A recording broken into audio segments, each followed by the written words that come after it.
Mhm. I had literally 600 cars come through, these kids dressed up in costumes because they couldn't go where else.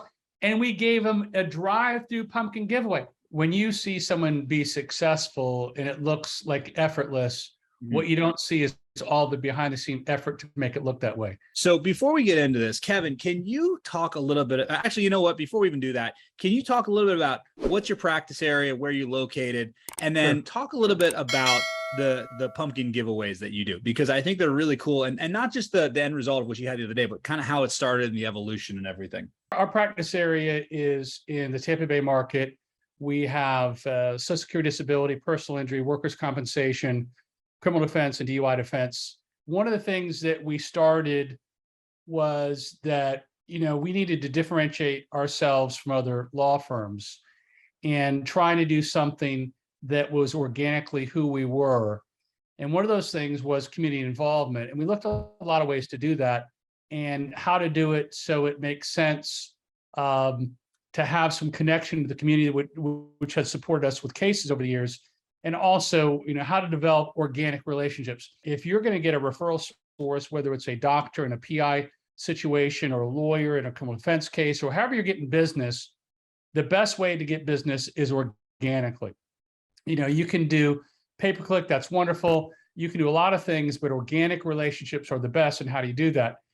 15 years ago, one of the things that I suggested is how do we bring back sort of a Norman Rockwell feel in the community? And we started the first year, we decided to give away pumpkins. I found a place to buy pumpkins.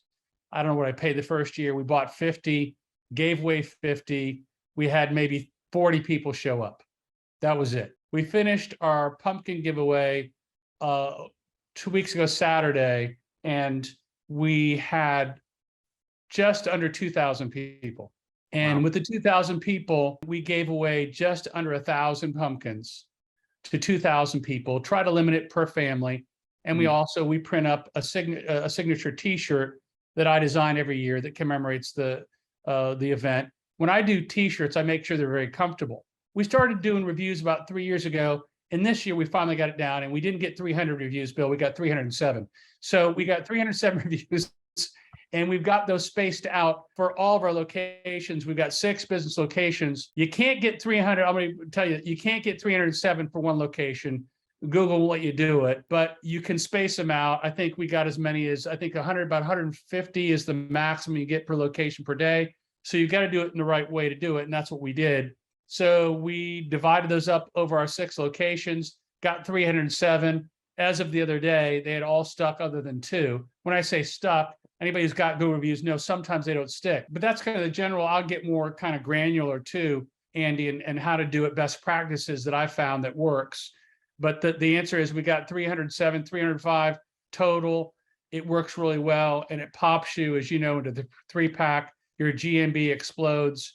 Yeah. And we also found a way to do it better, but go ahead. You also do a really good job of getting reviews on a regular basis. So what are some of the other ways that you've gotten reviews on a regular basis? Because I know that you don't just get 300 reviews in October and then the rest of the year you don't get any reviews. So what else have you done there? When you see someone be successful and it looks like effortless, what you don't see is all the behind the scene effort to make it look that way.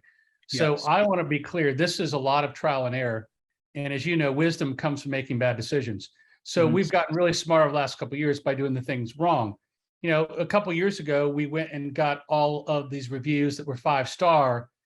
And so people know getting a 5-star review when there aren't any words attached to it doesn't do you a lot of value in your GMB 3-pack, nor does it add value to firm. Now, it helps to have it, but what we've really done is learn to cultivate when we're getting these reviews to let the client know it helps for them to write a story about the relationship with the firm.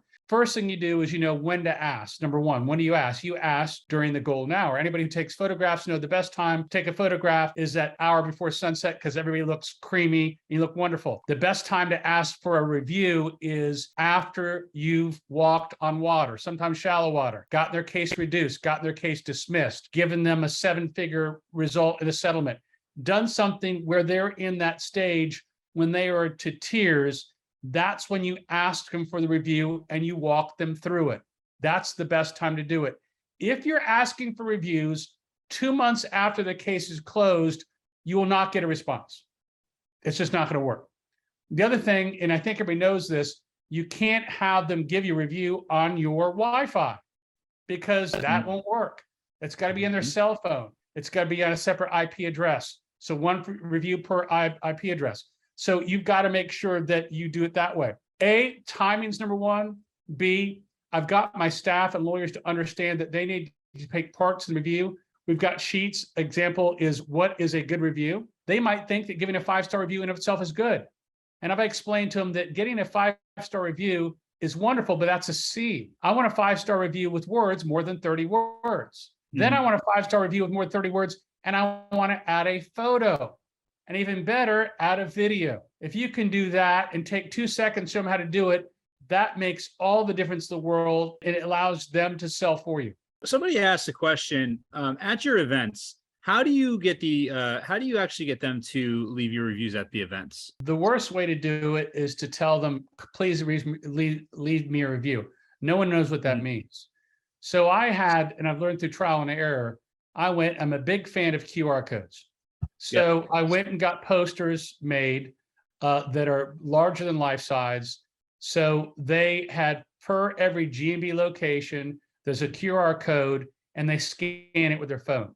So this is how it works. When I do my event, first of all, it's free. That means free food, free entertainment, free t-shirt, free pumpkin, everything's free. What I do at that point, as I'm giving them pumpkin, say, hey, listen, as you know, we give back to the community. Could you do me a favor? While I'm handing you a pumpkin, I'm asking for you to do something in return. It will take you less than 30 seconds, I promise. Then I've got my staff there to help walk them through. They'll take the phone, they'll walk them through it. They'll help them create a Google account if they don't have one. They literally are incentivized to make sure they get reviews. And I'm paying my staff members a fair amount hourly wage on top of their normal salary to be there to do this for me, understanding that it helps them because it creates job security, because those reviews really help you pop. Now, and of course, we had the event 2 weeks ago. My biggest problem right now is, as you know, G&B climbs up. And the problem today is I've been fielding new calls for new clients because it immediately pushes you up in that 3-pack. When you do these events, one thing that you had told me is that usually you'll do the event in October, and then November and we're not in November yet, but usually November is a pretty busy month for you. Isn't that right? Have you found that to be true every single time? Every single time, without fail. And the other thing that I'll tell you is that, you do it to give back to the community, number one. Number two, you do it to connect with your clients and the people that you represented. Number three, you do it to get business. Now, about 7 years ago, we had a case where one of the vendors that we had hired for the event, his mom got in an auto accident case, and we settled that 7-figure case. So we have paid for every event from 7 years ago going forward with one case from a settlement that we got, not from someone who visited it, but someone who provided, part of the vendor for one of our things that we gave off. So it's very interesting how things happen. The other thing that we've been working really hard to do is, after we got the reviews this time, I still can't control the people that gave 5-star reviews with nothing else. I've got a staff member that I'm paying per review to go back and reach out to every 5-star review and then requesting that they provide additional information in writing more than 30 words. So we don't just give up when you got a 5-star review. We go back and try to cultivate and make sure that they give us better stuff. Keven, can you give maybe some tips? Because people are kind of like, I don't even know how to start with an event like this. And I think they're thinking it has to be really big, but can you give some tips about how maybe you can get started with an event like this? I'll give you how to do it and what I would do if I had an unlimited budget and could do this full time. Okay. I could probably make an argument that I could do these events full time and do nothing but do 5 events a year. And that alone could result in so many cases and reviews. So here's another one that I haven't been able to do that I want to do. Hey, Keven, can you do one thing? Can you give the scenario if people do have a little bit of a limited budget? Because I don't think anybody on here has an unlimited budget. You know what I mean? I'm going to give you a simple one. First thing, ready for it? And we used to do it, but I was overwhelmed by that because I do one of those. I gave away poinsettias at Christmas. Okay. Poinsettia giveaway. Now listen, you can get poinsettia at Lowe's, you can get at Home Depot. Your price point is $2.50. This is how I would do it. If you don't want to make a big deal, have them come to your office on a Friday. Say this Friday between noon and 7 o'clock at night, we'll be serving hot chocolate and giving away a poinsettia. Come get your free poinsettia. Period. That's great. Isn't getting more homey than that? Guess what? Have your wife bake some cookies. Yeah. Give those away as well. Have little packets. Say hi to each and every one of them. Have a QR code when they show up. They can fill out they were there. And also that's when you ask for a review. Here's another one. A drive-through frozen turkey giveaway. On a Saturday, people drive through. You give them a turkey. You give them a pumpkin pies. I mean, you can do this. The price point isn't very high, and you can give away a turkey. Backpack giveaway, back to school, easy thing to do. You can even get vendors to donate part of that, knowing you're giving them away. So you get people to donate backpacks, donate pencils. I mean, you can get all the stuff. You stuff those backpacks, and you can do it, which is a drive-through scenario where people drive through or drive up, and you give it to them, and you have a designated time period that you do it. Yeah. Here's the other thing. When we had COVID, when we shut down during COVID, I didn't stop the pumpkin giveaway. I did it as a drive-through. I had literally 600 cars come through. These people had nothing else going on in their life. They looked forward, these kids dressed up in costumes because they couldn't go where else. And we gave them a drive-through pumpkin giveaway.